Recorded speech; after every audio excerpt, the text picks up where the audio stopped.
Senhoras e senhores, queridos amigos, queridos irmãos, a todos os presentes, muito boa noite. Que Jesus, nosso Mestre, nosso Senhor, em todos os instantes nos inspire, nos ampare, nos proteja e nos conduza, e que nesta noite a sua divina presença em nós seja a tônica de todos os nossos pensamentos, palavras, desejos e os mais singelos gestos, e que assim seja. Nascer, morrer, tornar a nascer, evoluir sem cessar, essa é a lei. O que é evoluir?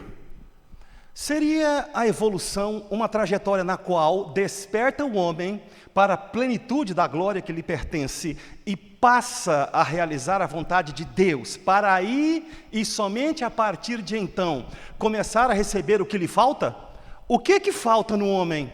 O que Deus ainda tem que manifestar no homem? Pois que o homem é todo ele manifestação de Deus. O homem é absolutamente impronunciável na sua natureza ou na sua substância espiritual. Porque se o homem não for divino, como é que ele pode amar a Deus? Se ele não conseguir, mais cedo ou mais tarde, entrar num estado de transparência espiritual, como é que ele vai ver o que ele é? E se o homem não for aquilo que Deus é nele, o que mais pode ser o homem? Quando usamos a palavra homem, não estamos nos referindo a gênero, que bifurca-se nas experiências duais, gênero másculos ou fêmea, ané ou giné, homem ou mulher. Nos referimos à palavra em grego anthropos, que não tem sexo. E se o anthropos é impronunciável na sua natureza divina, não pode a evolução ser ele receber de Deus o que lhe falta. Porque para que faltasse algo no homem, Deus teria que necessariamente o ter se manifestado, ou se pronunciado no homem de maneira incompleta. Mas Deus não faz nada incompleto, isso é impossível. Uma outra vertente analítica poderia nos sugerir que o homem é imperfeito, e por ser imperfeito, portador desta imperfeição, tem que tornar-se perfeito e de alguma maneira mirabolante encontrar os recursos mágicos, sobrenaturais, inimagináveis, para que se estabelecesse nele, a partir de uma imperfeição possível, que se cogita como hipótese, para uma perfeição atingível e que ele desconhece. Quando nós dizemos que nós somos imperfeitos, sem percebermos, estamos cometendo uma blasfêmia. O homem não se pronunciou a si mesmo. O homem não é causa de si mesmo. Ele não é criador de si mesmo. Ele é criatura criada pelo seu Criador. Se ele disser, eu sou imperfeito, imediatamente ele diz, meu Deus, meu Pai também o é. Como pode Deus produzir imperfeição? O homem é absolutamente perfeito, ele não sabe disso, entretanto, os espíritos cristificados já o sabem. Por que nós nos referimos aos espíritos iluminados, autorrealizados, mestres de si mesmos, como santos? Ou é santo ou é são, dependendo do nome, se começa com vogal ou com consoante. São Sebastião, São Pedro, Santo Antônio e assim sucessivamente. Se nós olharmos o vocábulo, nós teremos a resposta. Temos duas possíveis definições para a palavra santo. A primeira, óbvia, saudável, mas de um ponto de vista pleno. A segunda que nos interessa avaliar aqui é universal.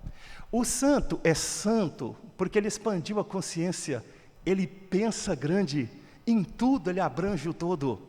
Ele despertou para o que ele é, e entrou em relação com a substância do seu ser. Ele agora enxerga tudo de maneira translúcida, porque é claro e penetrante o olhar do amor. Esse tipo de visão não enxerga defeitos na criação, e ele passa a entender que tudo é Deus, ainda que ele esteja manifesto em cada um dos seus filhos, conforme o patamar evolutivo que cada um deles ocupa. A evolução não pode ser o resultado de uma imperfeição recebida da fonte, porque isso é completamente impossível. E o homem não pode ser exigido na lei para realizar o irrealizável. Se o homem tivesse sido pronunciado imperfeito, como é que ele poderia realizar perfeição em si mesmo? Ele já é perfeito, mas não sabe. O que é então a evolução? A evolução não é receber pedaços que lhe falta, porque Deus não faz nada faltando pedaços. A imperfeição não, a evolução não é tornar perfeita uma imperfeição, porque Deus não faz nada imperfeito. Também não é limpar as próprias sujeiras do mesmo ponto de vista, porque ele não pode se fazer impuro para depois tornar-se puro, desconhecendo pureza. A evolução é o despertar da consciência daquilo que ele já é. Para isso, ele precisa interagir com o meio. E é por isso que os Espíritos nos dizem que o nosso princípio foi num estado de simplicidade e de ignorância. Muito cuidado, porque o vulgo tudo deturpa. Ignorância é pura e simplesmente desconhecimento da lei. E simplicidade é pura e simplesmente falta de interação com o meio para se adquirir experiência. Ignorante, sem conhecimento. Simples, sem experiência. Só isso. Isto não diminui em nada o espírito. Isso não torna a obra imperfeita. E esta não é uma condição na qual faltem pedaços para que, interagindo com aquilo que os senhores chamam de universo, ele porventura adquira. Está tudo pronto e realizado no homem, mas ele não tem consciência disso. E Deus Pai Todo-Poderoso, que Jesus dizia o tempo todo ser um pai amoroso, generoso, portanto um pai cheio de amor, quer que os seus filhos tenham participação na grande obra. Ele quer que eles descubram-se. Então, que primeiro busquem-se, para que, encontrando-se, manifestem-se, e aí sim, dentro de um processo que nós chamamos de evolução, que é a atualização de nós mesmos, nós teremos nos revelado na plenitude da glória que nos pertence. O homem só é o que ele é, porque Deus é vivo nele. Deus quis que ele fosse. Não tem como o homem ser estranho a Deus. O homem não pode ser nada daquilo que ele imagina longe de Deus. Subjetivamente ele pensa, posso me afastar de Deus. E aqui entramos mais diretamente na questão da destinação do planeta, nos seus últimos instantes de provas e expiações. Mas ainda no finalzinho desta etapa, que está para terminar, entrando numa nova era que nunca mais vai se repetir. Nunca mais o nosso planeta será de provas e expiações. Mas ainda, o que ocorre num planeta cuja destinação é esta? Didaticamente ele acolhe os espíritos provenientes de outros orbes muito acostumados a errar. Se ele está muito acostumado a errar, ele já tem padrões muito cristalizados, é o chão batido da sua evolução, de que ele pode viver longe de Deus. Por que que isso ocorre?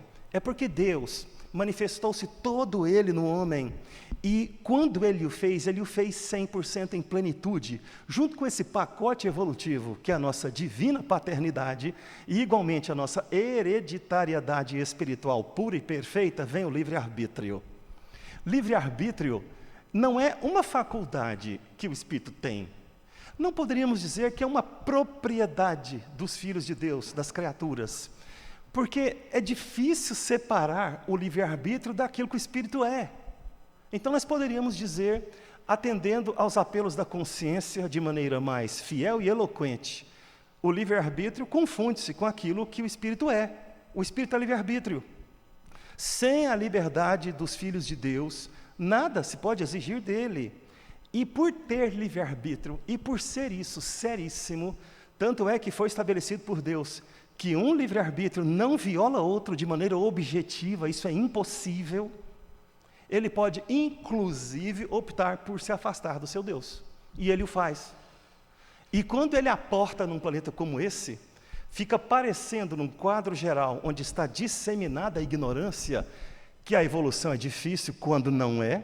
Temos resposta para isso em questão no Livro dos Espíritos, que ela é bastante lenta quando não necessariamente, e uma visão cosmológica vai nos mostrar que a evolução não é lenta como parece, assim como nós também perdemos a conexão com Deus como se isso fosse possível. É como um peixe que mergulhado nas profundezas incomensuráveis do oceano, que em determinado recanto ou refúgio que ele buscasse, ele pudesse dizer: nada tenho mais que ver com o oceano, não preciso mais da água salgada para poder passar pelo meu sistema circulatório ou respiratório. Não estou mais conectado com a fonte e posso viver sem ser criatura do oceano. O oceano, meio que um pouco sem graça, num sorriso amarelado, olha para aquela criatura pequena, rebelde e afastada, que se julga desligada do grande todo, como se houvesse espaço na lei para isso. Para que o homem viva a sua vida, Deus tem que viver a vida dele primeiro. Se o homem tivesse o poder de parar de viver, igualmente seria esse o poder de fazer com que a vida cessasse no Pai. O Pai é todo ele amor. E todo o projeto evolutivo de Deus é um projeto de absoluta perfeição. Não há nada que se possa opor a isto, nada interfere nisto. Ninguém pode desrespeitar Deus, isso é impossível. Todas as outras questões são subjetivas, depende do livre-arbítrio, depende do nível de compreensão ou conhecimento de determinada criatura, depende da vontade dela.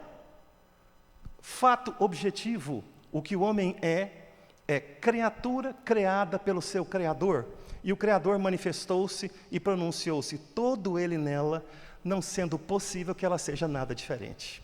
A única coisa que faz sentido, portanto, é Deus, é o único valor, é a única coisa que realmente merece toda a nossa atenção, todos os nossos esforços, toda a nossa energia, todo o nosso ser. E o Divino Mestre Jesus Cristo, aquele que teve a mais direta e profunda, a mais rica experiência de Deus, vem nos dizer que a lei é uma só, e não podem haver duas leis. Imagina os senhores, Deus fazendo uma lei, atirando essa lei no universo para sustentar todas as coisas, e num planeta pequenininho, na periferia da galáxia, inserida num sistema que nós chamamos de sistema solar, aportando ali um pequeno grupo de almas, renitentes no mal, ignorantes, de repente, envolvidas com as suas comezinhas atividades, diminutas por causa da sua própria rebeldia.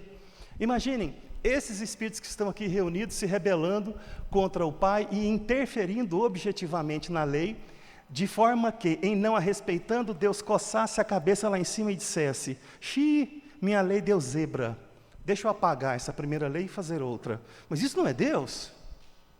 A lei de Deus é a absoluta perfeição, como Deus é a absoluta perfeição.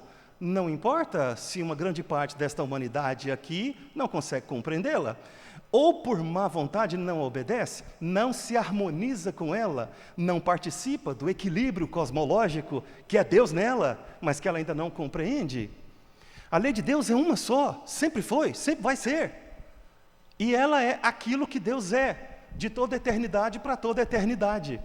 O amor e a lei de Deus é a única. Quando o homem aprende a amar, ele se harmoniza com a grande lei, e começa a morrer o homem velho. E todos aqueles padrões atávicos, o chão batido equivocado da sua evolução, começa a perder nele espaço, de forma que ele começa a entrar em relação com a substância do seu ser espiritual, vai adquirindo consciência da lei, expande essa mesma consciência e participa do todo. A isso nós damos o nome de evolução. Evolução não é informação. Quem ama está sempre na frente de quem sabe. Aquele que se empapuça de informação pode inclusive chorar copiosamente com algumas obras espíritas poderosas, com casos impactantes à luz da consciência profunda, mas não necessariamente o seu livre-arbítrio age na direção da proposta que o sensibiliza, porque ele pode optar por continuar sendo, a despeito de tudo o que ele lê e as coisas com as quais ele se informa, o mesmo egoísta incorrigível de sempre, o mesmo avarento, o mesmo impiedoso, o mesmo coração endurecido. Já quando ele está preparado com pequenos gestos da natureza, ele já tem ali um gatilho evolutivo que o alça a uma condição superior, que ele cultivou em si mesmo, chegando o momento em que ele está preparado. Se ele está preparado, necessariamente está harmonizado. Por que que os espíritos neste planeta se equivocam tanto? Porque eles têm livre-arbítrio. As circunstâncias são as mais variadas. Pelo Evangelho está espalhada a informação de que aqui nós estamos, por aqui passamos, disso tudo precisamos, mas daqui não somos. O Espiritismo, quando avaliamos as obras postulares, o resultado da experimentação científica de Allan Kardec para depois, através da faculdade mediúnica, formular perguntas e travar diálogos com os espíritos mais esclarecidos da Terra, não usou termos que estavam desgastados pelo espiritualismo de então. Um deles é alienígena, extraterrestre. Ele prefere termos como irmão de outros orbes, cidadão de esferas distantes. O que é um irmão de outros orbes?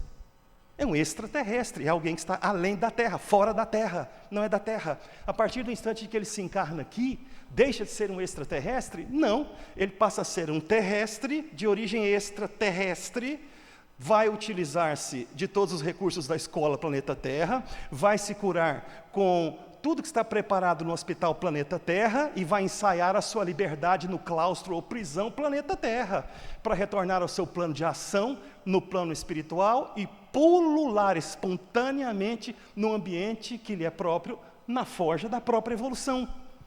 É claro que a encarnação densa, esta nossa, corpo de carbono, denso, tridimensional, no reino hominal, na fase dual, nos nivela relativamente mesmo num plano só. Santos e pecadores interagem e se comunicam no mesmo plano, porque é interessante que isso ocorra. O Divino Mestre, o amor feito homem, não participou, realizando um descenso vibratório de 1000 anos, como está registrado naquela obra belíssima, Maria de Nazaré, para que ele pudesse imiscuir-se com os homens? Seria sensato que Jesus exigisse que nós nos elevássemos à sua condição para ouvir os seus ensinamentos? Ele é que se fez homem para que nós pudéssemos ouvir o Evangelho. Então o Evangelho não é somente tema para estudo, é norma para a vida, é vivência, é materialização. Não é apenas motivo de reunião nos templos, como se isso fosse um fim em si mesmo. Isso é bom e necessário, mas é meio para um fim. É como se aqui nós recebêssemos a instrução para executar tarefas lá na sociedade, nas ruas, nas praças, dentro dos lares, com as nossas famílias, com todos os estranhos. Por que Jesus olhava para um facínora e preferia caminhar com ele? Doente do espírito, com algumas mazelas provenientes, porventura manifestadas no corpo físico. É porque ele via Deus nelas. Como é que pode Jesus desrespeitar Deus? Como é que pode Jesus desrespeitar-se a si mesmo, em projetando desrespeito para quaisquer dos filhos de Deus?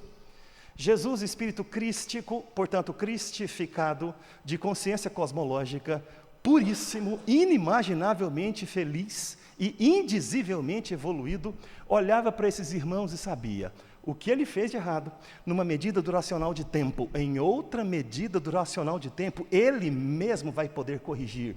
Então não lanço sobre ele anátema, não julgo, não é necessário. Necessariamente quem julga desconhece a lei, porque se começasse a compreender, abandonaria imediatamente toda e qualquer atitude de julgamento, porque ele sabe, do jeito que Deus fez, funciona, a lei a todos alcança.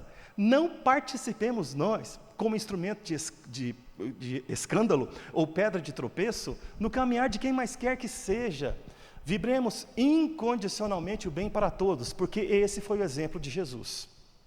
Jesus sabia que a vontade de Deus tinha que se realizar, e ele fez um sacrifício crístico para que ele próprio viesse. Nós sabemos que em alguns outros orbes, Jesus não foi, não como ele fez no nosso. Ele manifestou-se aqui numa atitude de amor que somente um espírito tão elevado pode compreender, e disso nada nós sabemos.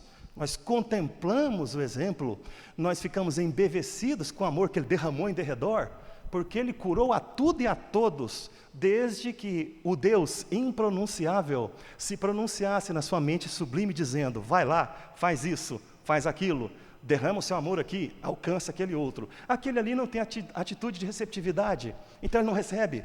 Aquele outro só pensa no mal, precisa sofrer um pouco primeiro. Não porque Deus tem plano de sofrimento para os seus filhos, mas os seus filhos produzem uma rota de sofrimento.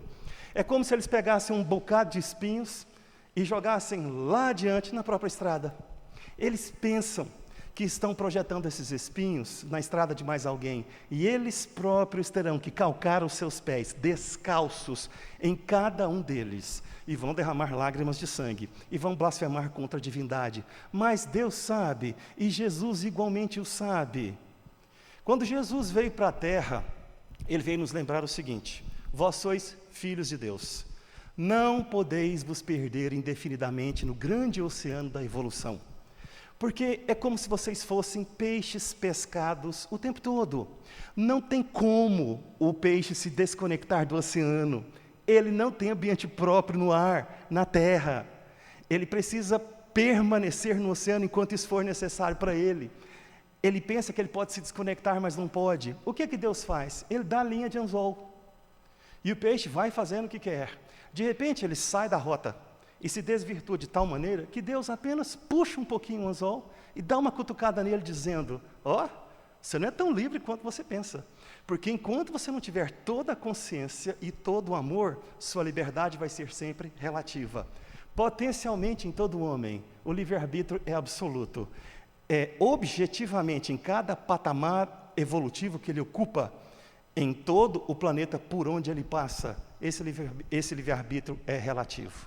Jesus veio nos dizer o seguinte: o Pai te ama, porque o Pai é todo amor, Ele sabe que você não vai se perder. Eu fui enviado pelo Pai para vos lembrar disto, e vim também ser eu próprio um exemplo vivo daquilo que podeis como deveis realizar em vós mesmos. Se o homem não fosse divino, de novo, como é que ele poderia ver a Deus? Bem-aventurados os pobres pelo Espírito, porque deles é o reino dos céus. Bem-aventurados os que têm puro coração, porque eles verão a Deus. Como é que eu posso entrar nesse reino? Como é que eu posso ser eu capaz de ver a Deus na linguagem das beatitudes, se eu não for divino na minha natureza? Jesus veio dizer que o homem deve divinizar-se. Para isto nós damos outro nome: evolução.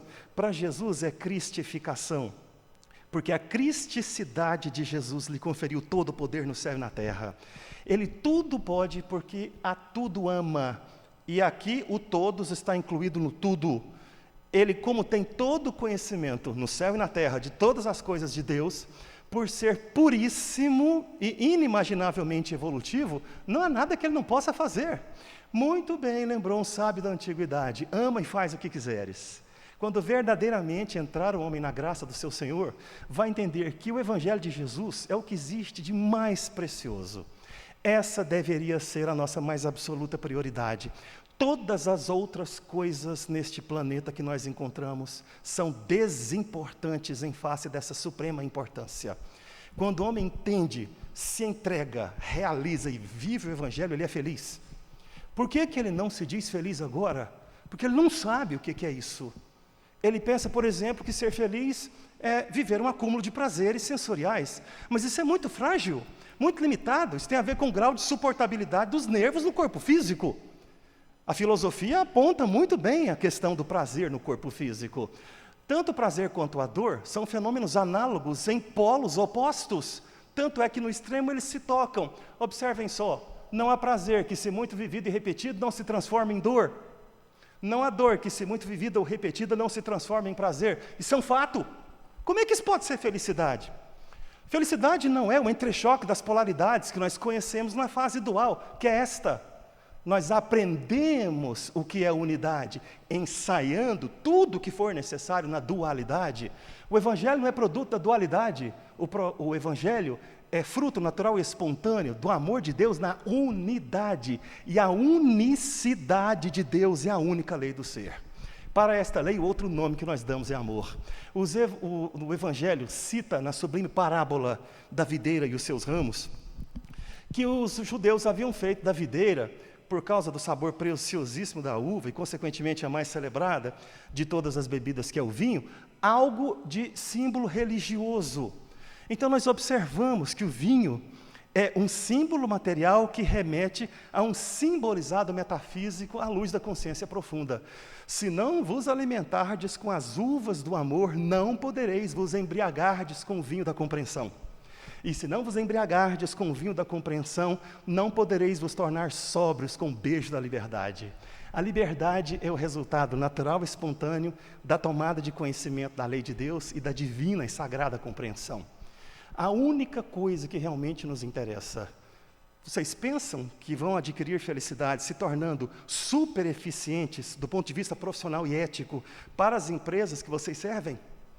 Pensem, porque isso é necessário, louvável, e não há crítica negativa com relação a isso. Mas, em paralelo, consideremos, hoje nós vivemos num sistema doente, formando pessoas doentes como seres conectados, autômatos e pré-programados para executar tarefas numa sociedade doente. Não é realmente vantagem você se ajustar perfeitamente a uma sociedade que está doente. Você pode participar da sociedade, não como autômato, mas como um ser divino que tem livre-arbítrio, e de vez em quando tem que navegar contra a correnteza. Sem conhecimento da lei, como é que nós vamos fazer isso? Sem conhecimento do que é superior, como é que nós vamos agir bem no que é inferior? Evangelho primeiro. O Evangelho de Jesus é alegria, é beleza, é tesouro, é valor, é eternidade. É o que nos liberta, porque tem a ver com a verticalidade eterna do ser. Ainda que a maioria tenha escolhido, cometendo apostasia, viver na efemeridade da horizontalidade, mesmo que num punhado de encarnações, no ter. Para que acumular tanta coisa? Nós não levamos. Essas coisas que nós acumulamos, o ladrão leva, a traça corrói, o tempo desintegra.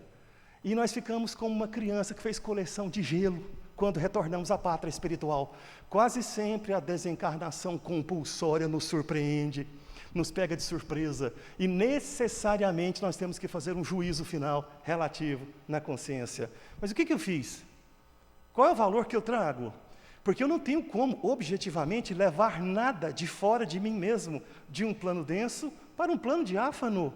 Eu vou olhar para o tesouro do que eu sou, aquilo que eu realizei em mim, como o Evangelho trabalhou na minha intimidade. Será que eu enriqueci o meu mundo intrínseco, mesmo que tivesse que interagir com todos os burburinhos e os casos os mais variados do mundo extrínseco? Por compulsão externa, ninguém se eleva, é sempre por derramamento interior. Daí o termo converter, vocábulo latino que basicamente significa derramar de dentro para fora. A conversão é uma tomada de conhecimento, é uma mudança de atitude espiritual. Ninguém vê, ninguém dá valor, porque nós sabemos o poder da transformação do Evangelho dentro de nós. Aqueles que pedem mágicas ostensivas exteriores, grandes fenômenos multicoloridos e com os grandes barulhos do mundo exterior, não têm ainda afinidade para essas coisas, porque ainda não encontraram o verdadeiro endereço delas mesmas.